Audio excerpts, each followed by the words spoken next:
Donc bienvenue pour cette 43e soirée que l'on organise avec Adrien pour ces soirées conférences. Et donc aujourd'hui, nous lui avons consacré. Bon, d'abord désolé parce qu'il n'y a pas grand monde, mais on le fait en fonction des circonstances avec les grèves. Et si on avait dû repousser, ça posait d'autres problèmes par rapport à certaines personnes. Donc on l'a maintenu. Mais comme c'est filmé, donc tous les gens pourront suivre l'enchaînement des événements.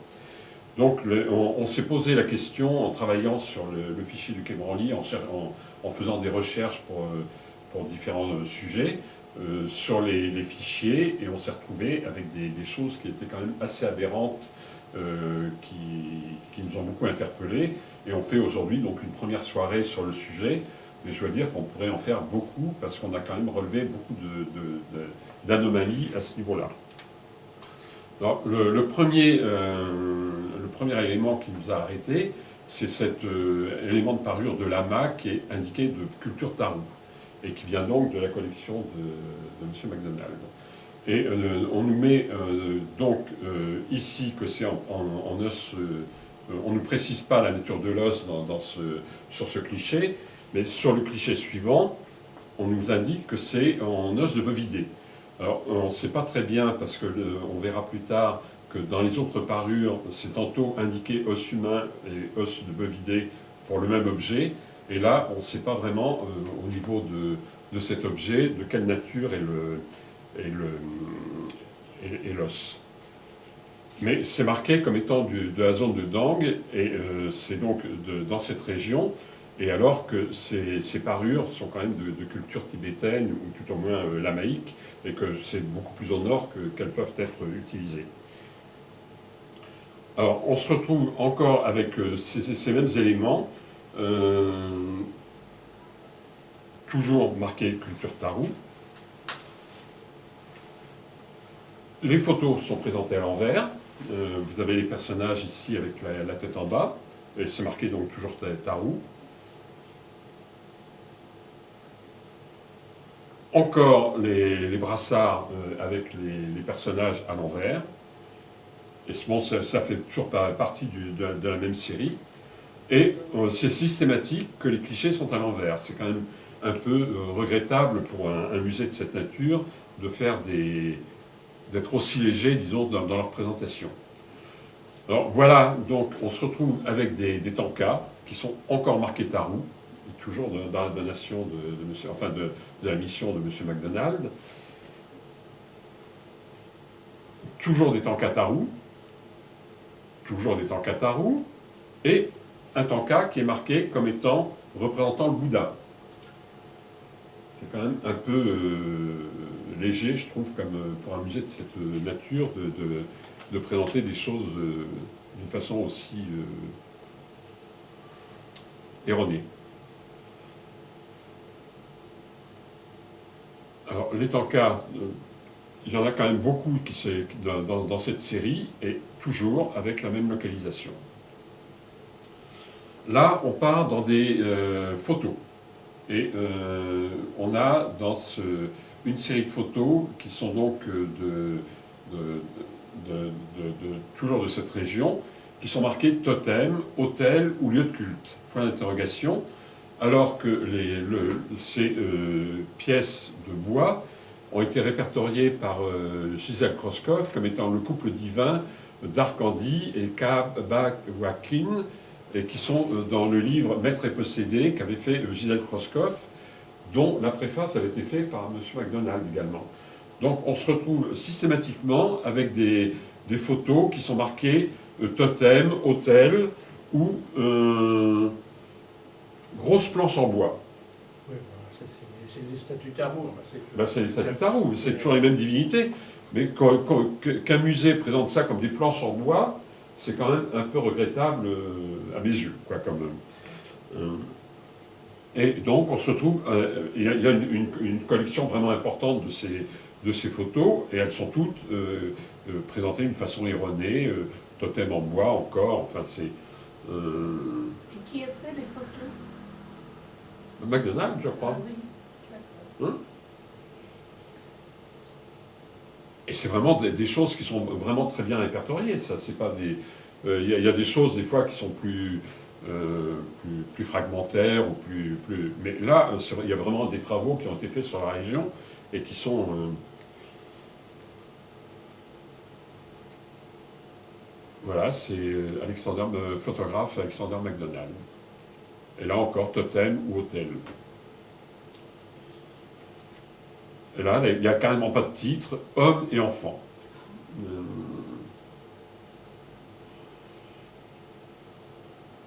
Et totem en bois, encore, pour ce cliché-là. Donc, mais de toute façon, toute la série est erronée au niveau des légendes. Alors, bon, en effet, comme on disait tout à l'heure, ça vient donc du musée de l'Homme, et puis de certaines pièces du musée de la Porte Dorée. Mais c'est quand même des collections qui sont arrivées il y a 20 ans au musée du Quai Branly, et où rien n'a été réactualisé depuis, quoi. Il y a quand même des gens là-bas qui sont employés à temps complet, qui auraient pu quand même mettre un peu leur nez pour modifier certaines notions. Alors là, on se retrouve dans la parure de Ficient Tantrique, bracelet. Donc là, je reviens sur d'autres pièces plus tard. C'est donc une pièce qui a été collectée par le professeur Millot. Et cette parure a été examinée par Satan Carmet, parce qu'à l'origine, ça avait été indiqué comme étant lamaïque.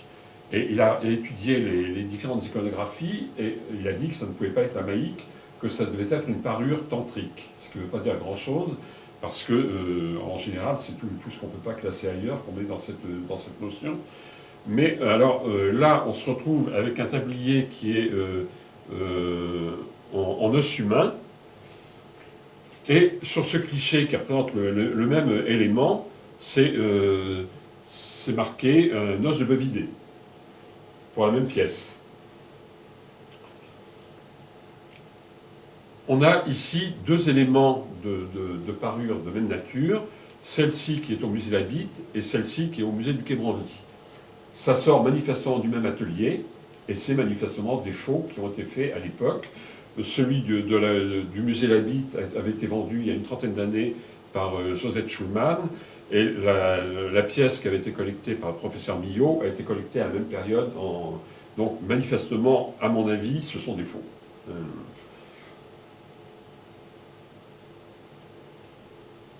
Et donc voilà le tablier proprement dit, et qui est donc de même nature que la coiffe et que les brassards qu'on a vus tout à l'heure. Là, on se retrouve avec cet élément qui est marqué donc que c'est une corne de Dzo qui est faite pour les travaux agricoles. Alors, les Dzo, c'est ceci.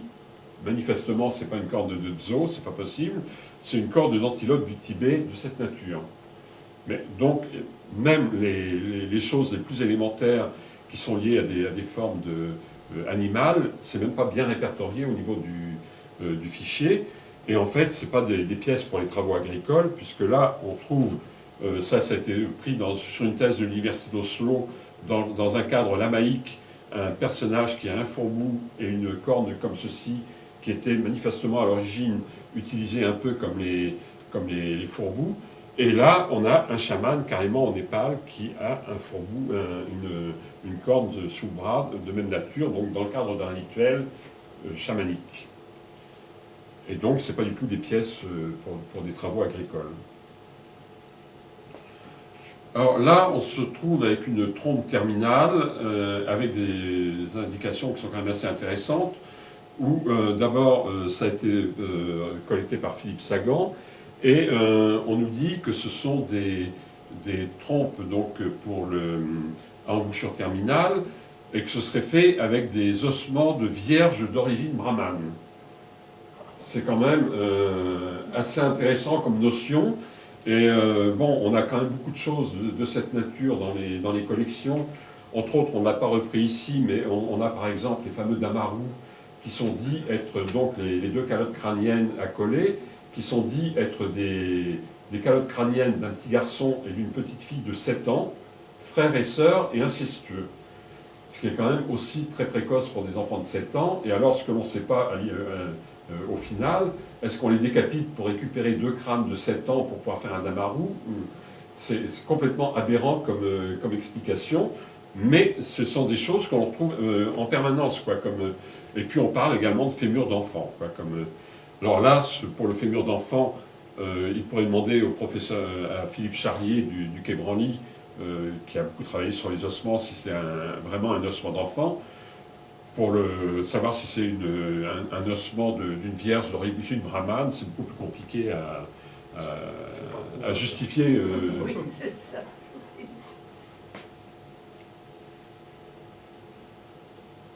Puis il y a marqué les deux. Il y a marqué, dans le texte, il marque vierge d'origine brahmane, et à côté, matériaux techniques, il marque fémur d'enfant. Oui, mais ça peut être une jeune brahmane. Bon, les glissons. Et là, encore, os de vierge d'origine brahmane, et ça a été collecté par Corneille Geste. Alors, ce qui est regrettable, c'est qu'ils ne les aient pas revus, puisque Corneille Geste, quand le fichier est parti au Quai Branly, était encore vivant et parfaitement valide. C'est quand même dommage qu'il n'ait pas fait réexaminer les fiches pour les remettre, pour les réactualiser, faire quelque chose de plus correct, quoi, quand même. Il y a 20 ans, ces gens étaient valides. Alors là, on se retrouve encore avec une trompe en fémur d'enfant et encore une trompe de vierge d'origine brahmane et fémur d'enfant encore. Et là, par contre, on est en culture Limbu et c'est des pièces qui ont été collectées par Philippe Sagan. Là, ce sont des pièces qui proviennent de la donation d'Isabelle Massieu. Or, Isabelle Massieu a été donc au Népal en 1908, elle est morte en 1932, et le numéro d'inventaire, c'est une donation de 1933. Et on vous met dans l'explication que c'est vers 1950. On pourrait cadrer un peu mieux par rapport parce que quand même, elle a écrit ses mémoires et donc son voyage au Népal.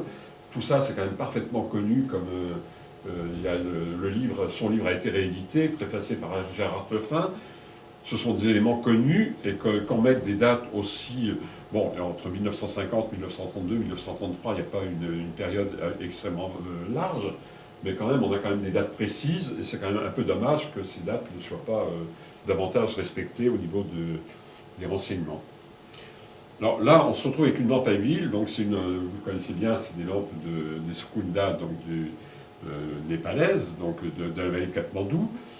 Le nom vernaculaire ne figure pas, d'ailleurs il figure rarement dans les fiches, et on vous indique qu'il y a une ouverture rectangulaire sur le côté de la panse. Ce qui est curieux, quand on regarde l'objet, bon, on ne voit pas où il y a une ouverture rectangulaire sur le côté. Là, c'est pareil, on se retrouve avec une lampe, donc une Sukunda. Alors là, par contre, le nom figure mal orthographié, mais il figure.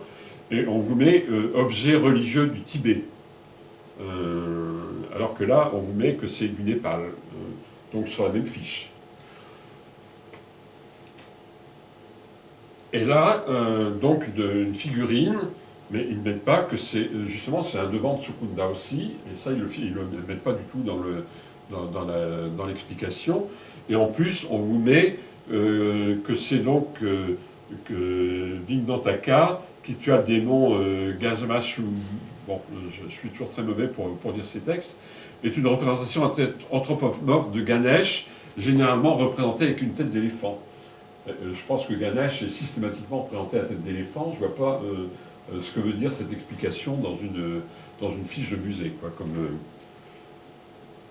ça, c'est présenté comme un flacon à onguent. Et à mon avis, c'est un encrier quand même, c'est pas du tout un flacon à onguent. Et en plus, je trouve ça très laid, et je pense que c'est plus un objet à touriste qu'un objet usuel népalais. Là, on est avec un soufflet qui est en peau de marmotte. Si quelqu'un voit une peau de marmotte là-dedans, je serais très content qu'on me le montre, mais je ne vois pas du tout. Et alors, c'est un soufflet dans quel usage? Ça s'utilise comment? On ne sait pas. Alors, a priori, les réserves sont bourrées d'objets qu'on ne peut pas du tout exploiter parce qu'il n'y a pas d'explication et Et c'est pareil, c'était Corneille-Gesse qui les avait rapportés. On n'a pas de justification pour l'usage qui a pu en être fait. Et là, c'est une semelle en cuir pour les bottes. Alors que ce soit un morceau de cuir pour faire une semelle, je veux bien, mais que ce soit une semelle, ça me paraît quand même très douteux. Et là, toujours dans les collectes de... Non, là c'est Change Thierry, sachet en toile de coton blanc, pouvant contenir 2 mèches pour la pouja. Mais dans quel contexte tout ça s'est utilisé, on ne sait pas. Il n'y a pas de description, il n'y a pas d'usage. On a un sac. Alors là, c'est encore quelque chose de très intéressant. C'est une corne en yak pour traire les yaks. Alors, traire un yak, c'est quand même assez exceptionnel. C'est comme en France, si on dit qu'on traite un taureau, c'est plutôt les vaches que l'on traite plutôt que les taureaux. Et alors, dans l'Himalaya, a priori, on traite les yaks, alors qu'ils auraient dû mettre déjà que c'était les dris, ça aurait été quand même un peu plus intelligent. Et quand j'étais jeune et que j'étais en vacances chez ma grand-mère en Touraine, à l'époque, on n'allait pas acheter le lait dans des bouteilles en plastique, on allait à la ferme avec son petit pot à lait en aluminium, et il y avait la fermière, Jeanne Leblanc, qui trayait les vaches, etc. Donc, j'ai vu traire du bétail, je sais à quoi ressemble un pis de vache. Bon, je pense que les pis de Dri ne soient pas très différents. J'aimerais bien qu'on m'explique, que si quelqu'un peut me l'expliquer, comment on peut traire une vache avec ça. C'est vraiment très énigmatique. Et même problème avec ça, c'est un récipient en traire, fait avec une corne de yak. C'est quand même un musée national, quoi, qui a quand même des budgets énormes de fonctionnement. Et ça veut dire qu'il y a quand même des gens de l'étranger qui consultent les fichiers et qui tombent sur des justifications de cette nature ou des explications. Et je trouve ça assez scandaleux, ceci. Alors là, c'est pareil, on nous dit que c'est pareil, ça a été rapporté par Corneille-Gesse, que c'est un masque de mendiant ou de conteur. Alors bon, c'est l'un ou l'autre, mais utilisé dans un usage rituel. Est-ce qu'un conteur ou un mendiant peut agir dans un contexte rituel? Monsieur Gaborio, qu'est-ce que vous en pensez? Ça me paraît quand même bizarre comme... Si, enfin, c'est pas vraiment dans un rituel, même si c'est dans un contexte un peu... Je ne sais rien sur les Tibétains, mais Oui. il y a des conteurs qui, en contexte népalais, dans le Népal, oui, il y a des conteurs qui racontent, qui chantent ou qui racontent des récits dans des contextes rituels. Oui, mais c'est pas vraiment dans un rituel, c'est plus des épopées que l'on raconte de village en village. Non, il y a des rituels pour attirer les dieux et pour générer la possession. Il y a une partie des récits que j'ai enregistrés et qui sont là maintenant, qui sont de l'ancien département d'ethnomusicologie du Musée de l'Homme, qui sont maintenant à Nanterre, au CREM, Centre de recherche en ethnomusicologie, qui est l'ancien département d'ethnomusicologie du Musée de l'Homme, est transféré à Paris 10 Nanterre et ça s'appelle le CREM. Toutes les collections, tous les enregistrements du Musée de l'Homme sont là-bas. Alors que les objets ont été au Quai Branly. Et ceci dit, ils mettent quand même que l'information est reconstituée par un informateur du Tibet, donc pour une pièce qui vient du Népal. C'est quand même aussi un peu... Les pièces voyagent, comme les statues ont voyagé du Cachemire au Tibet. Bien sûr. Et là, il y a des études très précises. Oui, mais quand vous dites qu'un type de masque est utilisé dans un contexte reconstitué au Népal par un informateur tibétain, c'est quand même un peu bizarre comme explication. Là, l'erreur de cette fiche, c'est qu'il y a marqué en titre masque de Dre-Tkar, et qu'en dessous dans la description, il y a marqué type de masque Manipa. Et le Dre-Tkar ou le Manipa n'ont pas la même fonction. Le mendiant, c'est Dre-Tkar, et le Manipa, c'est le compteur. Alors, est-ce un masque de compteur ou est-ce un masque de mendiant? Là, ça c'est pas clair. Et avec ce masque, on se retrouve confronté au même problème que par rapport au précédent.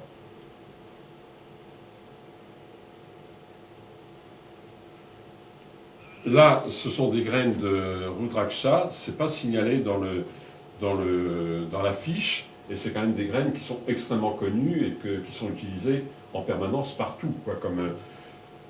bon, ça c'est un peu une lacune au niveau de l'information, mais c'est... Alors là, on part dans ce qu'avait collecté Corneille Geste avec des... On part dans une zone de jouets d'enfants. Alors, c'est une imitation de pipe en bois. Donc déjà, vous retrouvez deux pipes en bois. Donc il y a quand même, au niveau de la notice, quelque chose qui est assez mal conçu. Et en quoi ça peut être un jouet d'enfant dans ce contexte? La série des jouets d'enfants est quand même très curieuse, parce que là, on se retrouve encore avec une trompe, petite trompe en os, tibia humain joué, modèle réduit de l'instrument joué par les moines. C'est quand même curieux d'utiliser un ossement humain pour faire un jouet d'enfant. Ça me paraît curieux. En tous les cas, c'est peut-être vrai, mais ça aurait mérité une explication au niveau de la notice, en tout cas. Parce que là, c'est une notion qui est complètement... qui n'a pas vraiment un sens très... Alors là, c'est marqué Sarbacane, et a priori, c'est plus un tube à piston dans ce boulette que Sarbacane, quoi, puisque la Sarbacane, c'est quand même envoyé par la force du souffle, et là, on n'est pas dans ce cadre-là. Là, c'est marqué tamis pour farine. C'est un peu comme pour traire le bétail. Je ne vois pas comment on peut tamiser de la farine avec une vannerie de cette nature. Fronde d'usage religieux. Je ne sais pas ce que ça veut dire non plus. Je ne me rappelle pas avoir vu dans les photos, dans les notices, des religieux utiliser une fronde pour faire quelque chose. Je ne me rappelle pas que Marie-Thérèse de Lanman, dans les attributs des divinités, parle de fronde. C'est encore quelque chose d'un peu mystérieux et qui aurait mérité des explications. Là, on se retrouve avec un étui pour haleine qui est fait en os, soi-disant. Alors que c'est manifestement du cuir ou de la peau ou quelque chose de cette nature. Disons que c'est pas tragique, mais ça fait quand même des accumulations de choses qui sont quand même anormales dans le fichier, avec des notices qui sont complètement erronées.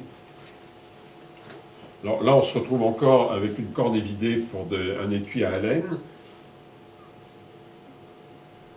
Et encore la même chose. Alors ça fait 3 objets de même origine et qui ont été collectés tous les 3 par Corneille Geste dans la même région et qui ont des formes complètement différentes et qui sont avec une attribution de même fonction.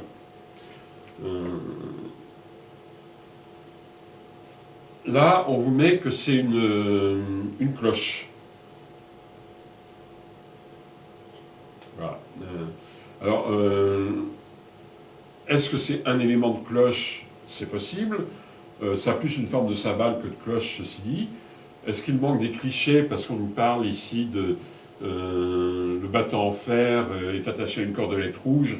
Est-ce que c'est uniquement un fragment de la pièce? C'est possible, mais c'est quand même pas non plus très sérieux au niveau de l'affiche qui figure dessus. Là, on vous met que c'est un charme, tissu rouge noué, morceau d'habit de lama sur lequel le lama souffle. Rituel protecteur, c'est possible, mais c'est quand même un peu aussi succinct comme explication pour un type de cette nature, parce que ça peut être n'importe quoi au final à l'arrivée. Et là, c'est marqué cassette. Et on vous met sorte de louche en fer ici. Et pas de nom vernaculaire non plus, comme beaucoup de pièces qui sont répertoriées. Là, c'est pareil, ça nous a laissé perplexes, mais vous aurez peut-être des recettes culinaires à nous conseiller. Il est dit que c'est un anneau de bambou pour maintenir ouvert le boyau pour faire des saucisses ou du boudin. On fait des saucisses ou du boudin dans l'Himalaya? Voilà, j'ai jamais vu, moi. Voilà, c'est quand même curieux comme... Alors, c'est possible. Possible. Mais l'objet en lui-même est tellement énigmatique. D'abord, sur le plan culinaire, je ne me rappelle pas avoir entendu parler de ce type d'objet. Mais si c'est vrai, qu'on nous explique à ce moment, enfin, ils auraient pu expliquer en tout cas pourquoi et dans quel contexte éventuellement c'était utilisé, quoi, comme tandis que là. Et là, on est dans un masque de Bhairava jaune. C'est pareil, c'est pas tragique, mais c'est quand même des erreurs qui sont répétitives, qu'on trouve de fiche en fiche, qui sont quand même extrêmement désagréables quand on consulte Voilà, le fichier. je vois que ça c'est Madame Martin Dugard. Oui, Elle connaissait rien en Népal. oui, mais enfin, je sais même pas si c'est elle qui a marqué ça, mais Je ne sais pas qui a marqué. mais c'est le fait qu'on mette que ce soit jaune, alors qu'il est manifestement rouge, quoi, comme.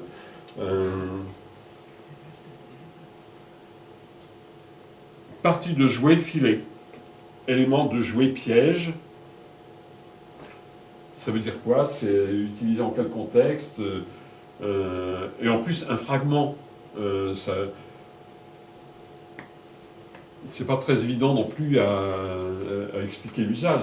Alors, quand c'est dans les réserves du Quai Branly, je ne sais pas quand est-ce qu'ils pourront les sortir pour les exposer, dans la mesure où on a aussi peu d'explications sur la fonction, l'usage, etc. Quoi. Il y a pas de... Et je ne pense pas qu'il y ait quelqu'un qui fasse une thèse sur le sujet. Élément de masque rituel zoomorphe, pointe en vannerie, corne. Je ne me rappelle pas avoir vu sur des masques des choses de cette nature pour faire des cornes ou des choses comme ça. Donc, Oui, il y aurait eu des témoignages photographiques s'il y avait eu... Oui, complètement. Donc, c'est encore des objets qui sont morts dans la mesure où on ne peut pas les cadrer par rapport à quelque chose de précis dans un rituel ou dans un... Là, c'est une boucle d'oreille en argent. Alors, je ne sais pas en quoi c'est probablement de l'os ou du... Mais l'argent, certainement pas. Peut-être de l'ivoire, je pense pas, ce serait plus de l'os, mais bon. Et là, on vous dit que ce sont des instruments de musique. Bon, d'accord, c'est des cloches, on fait de la musique, enfin, on sonne des cloches, mais c'est quand même des objets rituels, c'est pas des instruments de musique en tant que tels. C'est pas, c'est quand même de la part d'un musée de cette importance, ça mériterait d'être un peu plus pointu, disons, au niveau de l'explication. Et puis, ça a quand même un nom. Ils n'ont même pas mis le nom, si là, ils ont mis le nom vernaculaire. Mais c'est quand même un peu... Et là, on parle... là j'avais eu beaucoup de problèmes quand j'avais fait l'article sur les ampars. Il y en a 8, je crois. Il n'y en a qu'un qui a le nom vernaculaire qui est reproduit. Tous les autres sont marqués moule à gâteau. Et on vous dit que c'est des moules à gâteau pour... mais ce pas des moules à gâteau, c'est pour faire des empreintes de pâtes, pour faire des offrandes aux divinités, etc. Et bien, qu'on mette moule à gâteau pour ce type d'objet, quand vous consultez le site en cherchant des ampars et des parchings, vous ne trouvez rien. Et c'est quand même des choses qui sont quand même parfaitement connues, parfaitement répertoriées. Bon, le professeur Stein en a parlé, lui il les appelle les parchings. Il y a eu des noms un peu différents utilisés, mais on se retrouve quand même encore avec des appellations qui sont complètement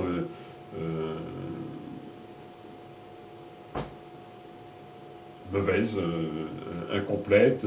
Et il y a beaucoup de textiles. Les textiles, je n'y connais rien. Alors, est-ce que pour les trames, les chats, il y a peut-être autant d'erreurs, mais je n'ai pas encore abordé le sujet, mais par rapport aux quelques centaines de fiches que l'on a examinées, on se retrouve quand même un certain nombre de pièces qui sont quand même avec beaucoup d'erreurs ou d'éléments incomplets. Et je trouve ça quand même un peu regrettable pour un musée de cette nature d'avoir des informations aussi fragmentaires ou erronées, quoi, quand même. On nous présente le musée du Quai Branly comme étant une vitrine de la France que tout le monde doit admirer, etc. je trouve qu'au niveau des fichiers, il pourrait quand même avoir une rigueur qui permette que pour les étrangers, pour les Français aussi bien sûr, mais déjà pour nous, en tant que Français, on a quand même des problèmes pour le consulter, et je ne vois pas des Américains ou autres qui veulent consulter le fichier, comment ils peuvent s'en sortir dans ce... Oui, mais il faudrait qu'ils recrutent des gens compétents, c'est ce qui n'est pas le cas. Voilà, Ben, c'est je ça, sais, oui, tout ben, le je suis bien d'accord avec problème, vous. alors. Ouais. Ouais. Et c'est même pas une ou deux personnes compétentes, il faut une équipe, parce qu'il y a à la fois le non vernaculaire à retranscrire, il y a quand même les problèmes de rituels et autres. Il faudrait pratiquement une équipe de 3 ou 4 personnes qui examinent fiche par fiche, quoi. Est-ce que vous avez des photos de la collection de Marc Petit qui avait fait une donation après l'exposition au musée du Quai Branly? Je voudrais voir comment... On les a pas relevées, mais elles figurent sur le site, oui, en effet. Mais c'était un peu problématique aussi, parce que quand j'avais vu l'exposition, Voilà. Marc Petit, il a des très beaux masques, c'est un homme cultivé, etc. Mais il a fait les notices de ses masques en poète. Et on ne fait pas au musée du Quai Branly des notices en poète pour une exposition, on fait des notices ethnographiques ou anthropologiques ou n'importe quoi, mais on... Je vais trouver ces masques toujours intéressants. Bon, après ça, c'est une question de goût, mais... C'est pas une question de goût, c'est une question qu'on ne comprend pas du tout dans quel contexte ces masques étaient... Ah ben, c'est souvent le problème avec le Népal. Pas toujours. Non, pas toujours, mais... Pas toujours. Par exemple, Mais- la vallée de la Kaligandaki, quand Négès a été au village de Chine, c'était le dernier village qui pratiquait encore ce rituel. Donc il y a dû y avoir des milliers de masques qui ont été faits dans la région. Et d'abord, il ne met pas dans l'article qu'il a publié dans Obséz et Monde, si de génération en génération on rescrutait des masques, ou si on utilisait sur plusieurs générations les mêmes couples de masques. Mais ça veut dire qu'il y a des milliers de masques qui sont partis dans la nature, qui sont arrivés chez les marchands à Katmandou, et qui avaient perdu leur histoire. Et ça, on on... a oublié qu'il y en a qui étaient fabriqués maintenant. Ah ben oui, bien sûr, ça Bon, c'est maintenant, évident. Tous ces masques qu'on voit apparaître maintenant, ça n'existait pas. Mais J'étais tout à là-bas dans fait. les années 60. Hein. Bien je pense sûr. que c'est fabriqué par des marchands. Mais pas Non, mais ça maintenant, oui, tout à fait. Mais Et bon, disons bien que des masques comme ça, patiné, c'était les masques de Fagli ou autres, c'était des masques qui étaient quand même assez répertoriés, ou les Mompas ou les Chardoupen. Alors, il y a eu des erreurs de localisation avec les Mompas Chardoupen, parce qu'au début, tout le monde est parti sur le livre de Verrier et Luynes en disant c'est Mompas Chardoupen de l'Arunachal Pradesh. Maintenant, on sait que tout l'est du Bhoutan a le même type de masque, parce que bien évidemment, dans une zone de montagne, les montagnards, ça passe d'un côté de la frontière à l'autre, les frontières politiques, ça n'a pas beaucoup d'importance. Mais il y a quand même des... Mais je suis d'accord avec vous, il y a beaucoup de masques maintenant qui sont fabriqués à Katmandou et qui sont faux. Oui, ça de toute évidence. Oui, bien sûr. De toute évidence. Bon. Mais il avait fait une donation après l'exposition. Mais il a donné 25 masques. Oui, voilà. Oui. Mais les masques sont sur le site et on peut les consulter, les notices. Eh bien, voilà, je vais regarder les légendes. Oui. Ça m'intéresse de voir Mais c'est pareil, les légendes... comment Je pense que beaucoup des siens sont anciens, mais on ne sait pas d'où ils viennent. Et on voit très bien que des... D'abord, l'un des gros problèmes qu'on a eu, c'est que Katmandou, ça a été la plaque tournante du commerce. Donc on se retrouve à Katmandou avec des masques qui viennent du Bengale, du nord de l'Inde, du Sikkim, du Bhoutan et de l'Arunachal Pradesh, du Tibet bien sûr, et puis de l'Himachal Pradesh. Donc tout ça, c'est arrivé pêle-mêle au Népal, tout ça, c'est sorti comme étant népalais, et c'est vraiment très compliqué maintenant de faire le tri au milieu de tout ça. On a beaucoup de manque d'informations. Et par contre, il y a un livre qui a été édité à Taipei sur les masques du chinois, et il représente des communautés au Tibet ou dans certaines régions de la Chine, où ils ont des masques primitifs dont on ignorait tout, et qui sont utilisés dans des fêtes villageoises, dont on ignorait tout jusqu'à maintenant aussi. Ce qui fait que quand j'ai fait le catalogue en 2007 des masques lors de l'exposition de la mairie du 6e, j'ai répertorié des masques que Renzo Freschi avait acquis en 80...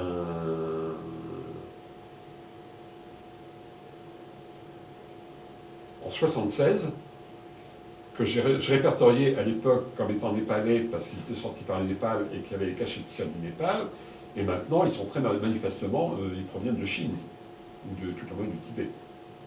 C'est ce type de masque.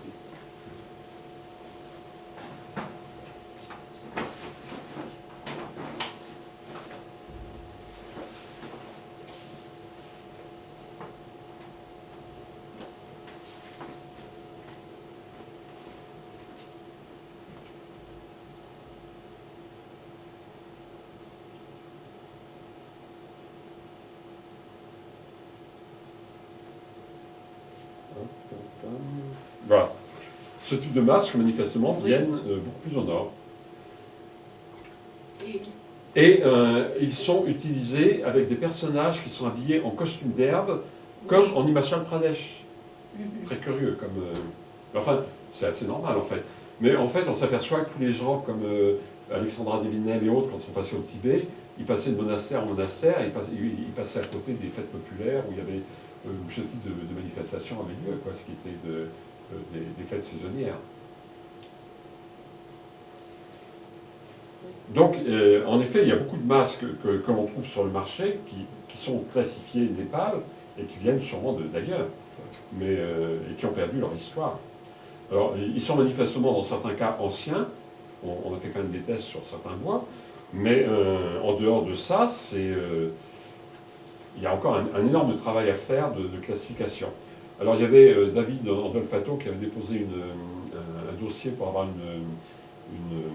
une bourse à Branly, justement, pour travailler sur la nature des bois pour comparer avec les masques, pour voir si on pouvait localiser certaines zones de production, bien que là aussi ce soit très compliqué, parce qu'une bille de bois, ça circule, un masque, ça circule, mais il y a peut-être des possibilités de recoupement à faire au niveau de certains tests scientifiques, mais c'est un énorme travail, il n'a pas eu la bourse. Donc voilà, c'est un sujet difficile aussi. C'est un sujet difficile. Voilà. Non, je suis complètement d'accord que c'est difficile, mais si on ne fait rien, disons que si c'est difficile, on peut peut-être trouver des informations sur le sujet, tandis que si on ne fait rien, ben on va rester avec des masques dont on ne saura rien. On ne pourra les juger que sur leur côté esthétique et le plaisir qu'ils peuvent nous donner sur le plan esthétique, mais qu'on ne pourra pas rattacher à un rituel ou à quelque chose de précis, quoi, comme Je crois que le musée du Quai Branly n'a pas acheté des objets himalayens. Très peu. Ils ont tout hérité. Voilà. Mais en plus, les derniers objets himalayens qu'ils ont achetés, c'est de l'art classique. Ce qui n'est pas du tout leur vocation à la base. Non, non, non. Alors ils ont acheté un tanka, ils ont acheté un encadrement, une porte de monastère tibétain, mais c'est plus dans le cadre des collections du musée Guimet que du musée du Quai Branly, dans l'esprit de base, disons. On sait de quand datent ces légendes Qui sont sur les fiches. Le moule à gâteau sacrificiel. Oui, bah c'est une collecte de Corneille Geste et d'après le numéro d'inventaire, ça date de 1961. Et la légende, elle a été faite sur... À la même période, sûrement quand c'est rentré dans les collections du musée de l'Homme. Ah oui, du musée de l'Homme. Oui. Oui, ça vient du... C'est une fiche du musée de l'Homme. Le musée du Quai Branly, je dirais, privilégie quand même la dimension esthétique. D'ailleurs, ça a été l'objet d'un débat avec les anthropologues. Oui, complètement, oui. Ouais, et effectivement, de retrouver ça... Et donc voilà, c'est... Mais peut-être que celui qui a écrit l'affiche, moule à gâteau sacrificiel, s'il l'a écrit en 1961, peut-être que ça avait un sens. Mais ce qui est regrettable, c'est que ce n'est pas été réactualisé après. Vous êtes arrivé un peu en cours de représentation, mais qu'en 61, il y a eu ce type d'erreur qui a été faite, mais ça remonte quand même à plus de 50 ans, quoi, et que les fiches n'aient jamais été réactualisées, que personne ne se soit repenché dessus pour les remettre à jour et pour... Enfin, ça ne peut être que le geste qui est donné les informations Bah oui, pour... alors c'est... Oui, mais je ne pense pas qu'il ait parlé de moule à gâteau. Je pense que c'est la personne qui a retranscrit le texte, qui a baptisé ça moule à gâteau. Mais je ne pense pas qu'il ait fait une erreur de cette nature. C'était Solange Thierry qui était au département Asie du musée de Oui, l'Europe. absolument. Et Solange Thierry, quand même, était une personne très cultivée et qui connaissait des spécialistes du Cambodge. Mais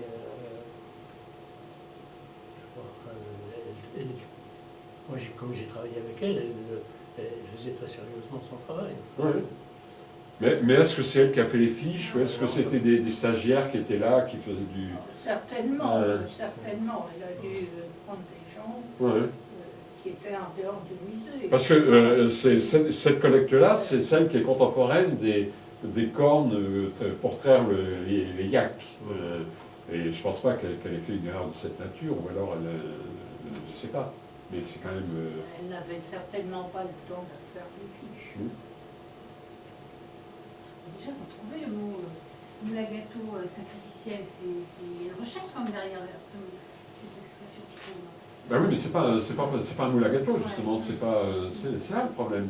C'est fait pour faire des empreintes, pour faire des offrandes, mais c'est pas un moule à gâteau. Empreinte, moule à gâteau, c'est un peu ça. Et ça a un nom précis, un nom vernaculaire précis, quoi, Comme ça, quand on fait une fiche de livre, tout doit être exact, on vérifie sur le livre, enfin, etc. Oui. Donc là, ça a été fait à la rate. Ouais. C'est pas du tout professionnel. Non. Et c'est quand même triste. Ben, c'est triste, surtout un musée qui a quand même des budgets énormes. On pourrait s'attendre à ce qu'il y ait plus de rigueur au niveau de ce qu'il présente.